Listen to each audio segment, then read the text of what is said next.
Good evening. I am Jamila McMallow, a mindset coach for women executives and entrepreneurs. And I'm going live a little bit later this evening because it has been a busy day, but it has been good. I started off the day at a wonderful networking event here locally, got to meet some awesome women who are really trailblazing in a male dominated industry, construction.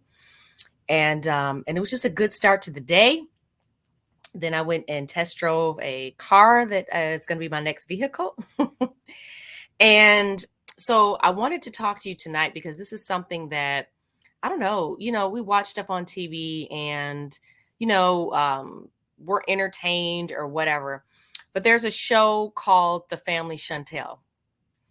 And I'm not recommending it. I'm not saying I'm a fan, etc. But I saw the episodes and I want to just kind of give my thoughts on it. Okay. The topic I'm talking about is when two people are unhealed, how that can really cause the end of their marriage. And so, if you're not familiar with the premise of the show, um, the lady, her name is Chantel, she brought her husband, Pedro, from the Dominican Republic to get married in the States. And they've been married now for 6 or 7 years, something like that. And in these last couple episodes, essentially their relationship is like it's coming to an end.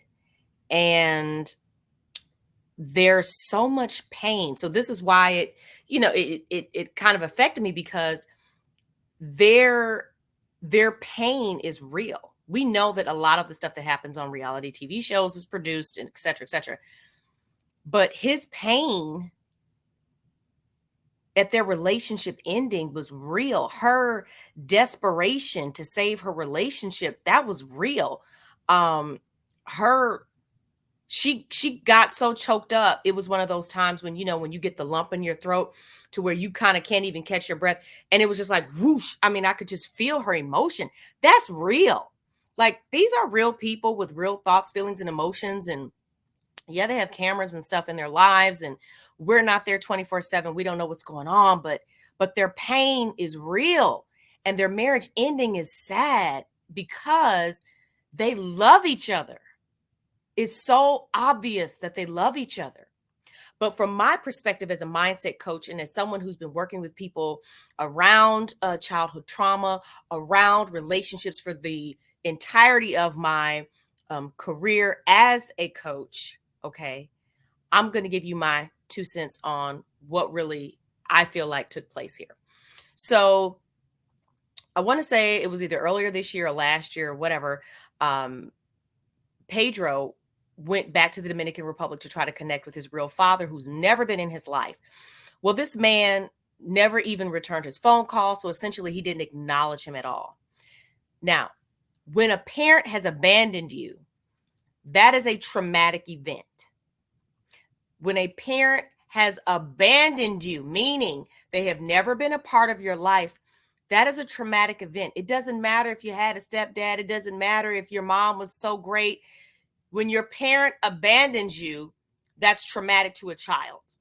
And it was very traumatic to him because he was surrounded by women. And it was many times that he would get choked up and talk about, I wanted to play somebody take me baseball. And what made it so bad was his dad had other kids that he was there for that experienced him as a good father. And so what does that make you say? Well, what was it about me that he didn't want to know me?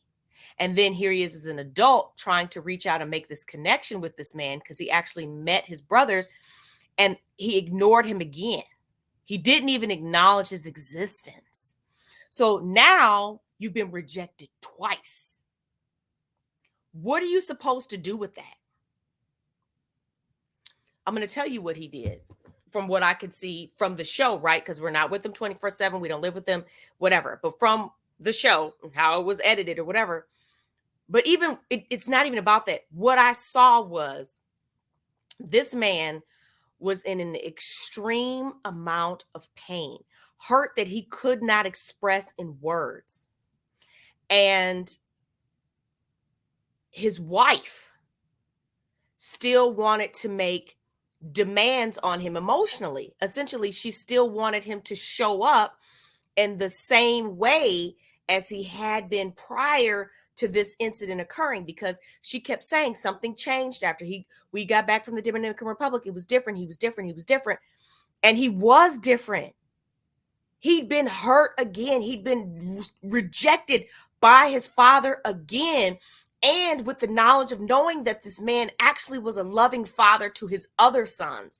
So you're talking about bam, bam, bam to Pedro's self-worth. Bam, bam, bam to who he thinks he is as a man.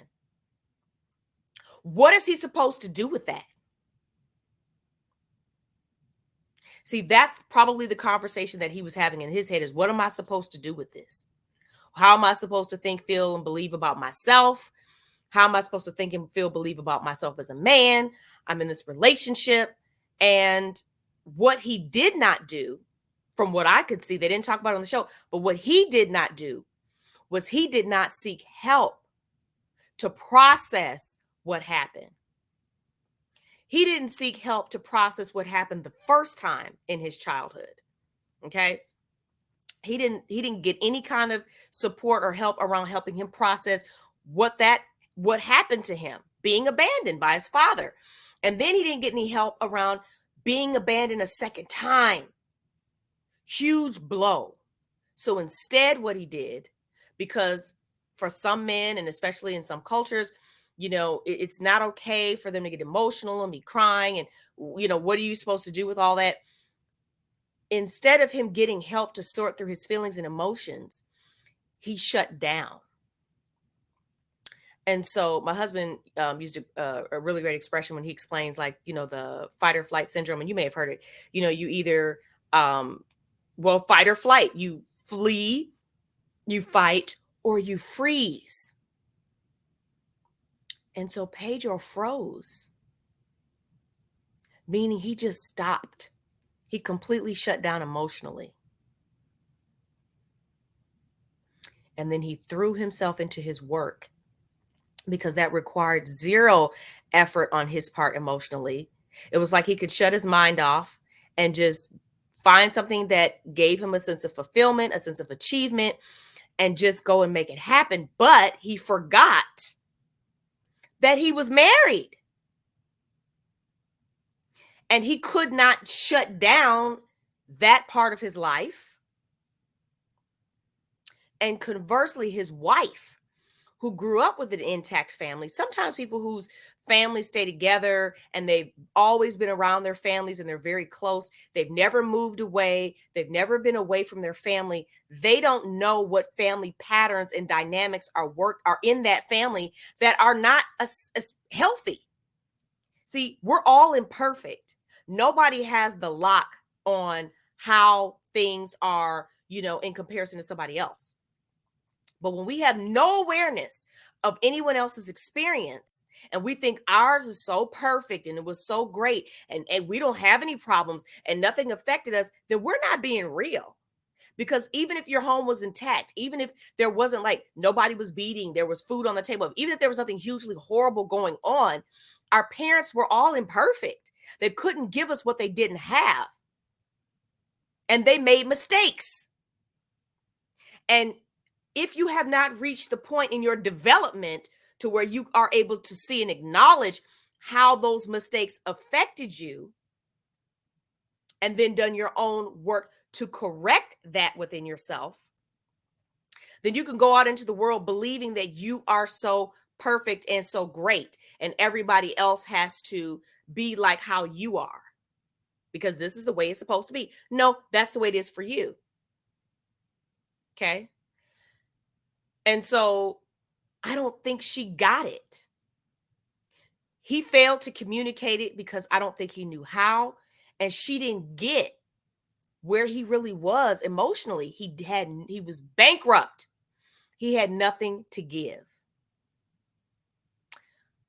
But rather than allowing or seeking, and she made every effort that she could to try to remedy the situation within the realm of what she viewed as options, right?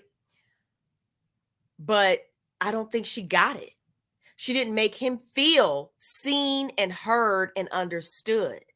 That's all he needed from her, was to feel understood, to feel heard. He needed her to be his soft place to fall. He needed to be able to break down with her and know that she wasn't going to view him any differently. And I believe that she wouldn't have, but I don't think he trusted her enough to allow her to see that part of him fully and completely. And so it really shows there that when you don't heal the things that you have suffered from childhood, when you show up in a relationship, when you show up in a marriage with your baggage, what you want to try to do is make it somebody else's assignment to fix it for you. Or you want to blame them for why you're unhappy. So where she was showing up to this relationship with this unrealistic expectation, because I didn't never got the impression that he was anything like her dad and that her marriage was going to be something like her parents. You know, she needed to understand that marriage looks different for each couple, and you have to navigate that with the person you chose and figure out how that relationship's going to work. And I don't think that she necessarily did that. And I do believe the love that they had was real. I do believe that they really cared about each other. But I think where he went wrong is he did not do his work. He didn't do his healing work. And so instead of really owning that, he blamed her and ended the marriage. And, you know, like I said, we don't, know the ins and the outs and all those things. We're not there. Marriage is between two people, and there's so much to it. It's so complex. You can't really be on the outside and judge like what decisions people make and things, because we don't know the whole story. But just from what I could see, is it's just sad, because it's two people that really love each other, where they didn't really have anything hugely toxic going on, like abuse, or, people try to throw things out when they get angry and they're hurt. But the truth is, I don't think that there was anything hugely crazy about their relationship that could not have been navigated. Like there didn't seem to be any deal breakers. You know what I'm saying? And I could be wrong, right? But it's just sad that rather than look inward and really seek to transform themselves, instead they focused on the other person and wanted the other person to change in order to make things okay. And that's just not how life works. That's not how marriage works. That's not how any relationship works. So if you are someone if you are a woman, because my audience is women, who is single, and you think that because you're self-aware of your triggers and the things that you don't like or whatever, that it's some new guy's responsibility to navigate your, all these crazy things. No. It's not. It's not. It's your job to heal your pain and your baggage first, and then show up happy, healed, and whole, and make choices and decisions in men and relationships from that place. When you show up broken, there's no one coming to fix you. You are going to find another broken person, more than likely with the same brokenness, and you guys will eventually drive each other crazy. But when you do your work and you're healed and whole, and that can be ideally, right, when you're single before you get into the relationship, because then you're going to attract somebody who's where you're at now, happy, healed, and whole, not someone you attracted when you were in a state of not feeling good about yourself or not good enough or whatever. Do you understand what I'm saying? So when you're single, you can do that, and then you can avoid all of this altogether, because then you'll be able to choose wisely, not looking for somebody to fill a hole in you or to give you something you're seeking. But even if you're married and you have a good husband, and that he loves you and you love him, do your work. Look inward and start to understand, how am I showing up in this relationship? And what do I need to change about me, period? Not just so I can live with this other person, but what do I need to change about me, period? Because we are all imperfect. We all need to continue to grow and change and evolve and mature and develop and step into new versions of ourselves, new identities. We need to continue to level up. And that's not done through reading a bunch of memes online. That's not done through posting a bunch of motivational content. Absolutely not. It is done by doing the nitty gritty hard work of facing your past with an expert to help you and rooting out those beliefs, traits, characteristics, and qualities that are keeping you in behaviors and patterns that are not yielding you the results that you want in your life. If you ever wonder whether or not you have something from childhood you need to figure out, look at the results that you're creating in your life, not just in your money, because you might have a lot of money, but what do your relationships look like? Or vice versa. That means there's something there that's telling you that's causing this to be off. You're showing up in a way that's not allowing you to get what you want, and there's a reason for that. Okay? And that's the work that I do with my clients. Is we deal with the reason, the underlying cause, so it's rooted out, and then all this other stuff goes away. So that's just what was honestly on my mind.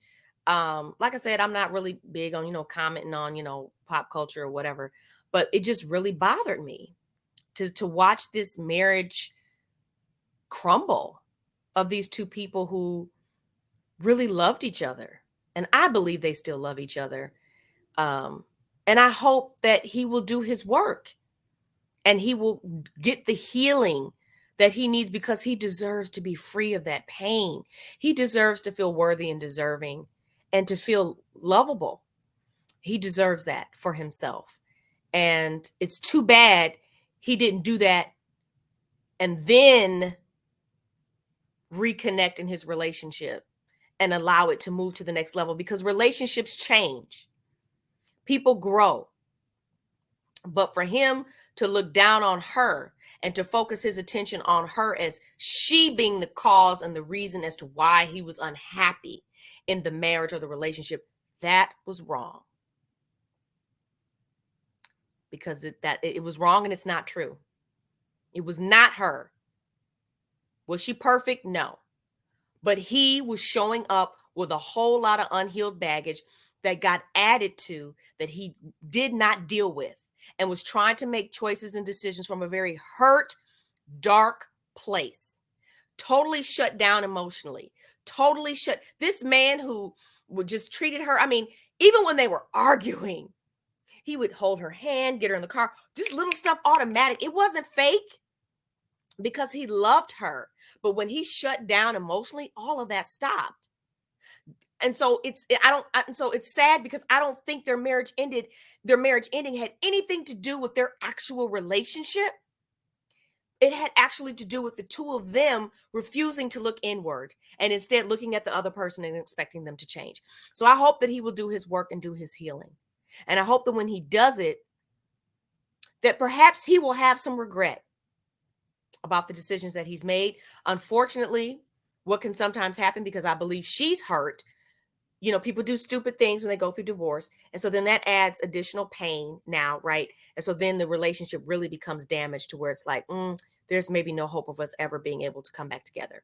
But maybe they'll be friends or whatever. And for her part, I hope that she too will do her work, because no, she's not perfect either. Nobody is. And I hope that she will do her work so that she can understand how she's showing up in relationships. And if that is truly healthy, and if she truly has reasonable expectations from a man. Is it normal and healthy? Or am I trying to just simply live what I learned? Because that's all I've ever seen or been exposed to. And even within that, we didn't grow up with her parents. We only know the slivers that we see on TV. So maybe her childhood wasn't as perfect as it's portrayed. Nobody's is, because we're all imperfect, right? We've already talked about this. So of course there are things that she no doubt experienced or saw that she needs to address. And not saying it's on some serious level, like it was abuse in the home or whatever. None of that. But like I said, we all have to, when we get to be an adult, We have to take responsibility for ourselves and understand that our parents gave us what they could give us. And now it's our job to step up and decide who we're going to be and to decide what we're going to keep that they gave us and what we're going to leave it where it is, because it's not all perfect. It was not all correct and all right. And we have to become mature enough to be willing to look inward, to make the changes and start showing up differently in our relationships. So I believe, like I said, that if they had done that, they would have made it. I believe that. And I don't believe it's too late for anybody. I feel like the passion and the love that they had, that wasn't fake. And you don't forget somebody who makes you feel that way. So I hope that, they will, be happy in whatever way. But it just really, like I said, it's just really sad, you know, really sad. And like I said, I'm not a person who, talks about, like I said, any of this kind of stuff, but that was just on my mind and on my heart. And I wanted to share it with you so that if you're single or if you're married and you have a good husband, stop worrying about what he's doing and start figuring out what you need to do about you. Okay. And if you want some help with that, you are welcome to reach out to me and ask if I can help you. Let me know what's going on, and then I'll let if that's in my wheelhouse. But more than likely it is. And you can DM me on Instagram or Facebook.